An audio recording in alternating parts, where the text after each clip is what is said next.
aħna minna ħatana qegħdin ninsistu illi nibdew noħorġu tenders b'dak li nsejħulu framework agreements u dynamic procurement system illi eventwalment ħasseħ ukoll li magħhom namalgamawhom bil-reverse auctioning. Mela dan kollu jfisser illi konna kontratti illi jkunu validi għal 4 snin fej kontrattur jiġi shortlisted fuq l-aspett tiegħu tekniku u wara jkun shortlisted u mbagħad ikun hemm kompetazzjoni biss fuq il-lat finanzjarju.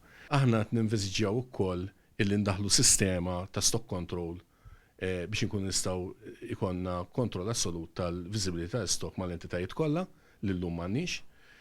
Min-naħa tagħna bekk inkunu nistgħu nassiguraw illi l-istock kollu qed jinxtara qed jiġi konsmat sal-aħħar wieħed mingħajr ma jexpirja wkoll. Nkun nistgħu ndawru l-istock biex fejn għandna postijiet li qed jintuża malaj u postijiet oħra li dum ma jintuża ngħidulhom slow movers ikun jista' jinbidel l-istock qabel ma jexpirja u jintuża accordingly.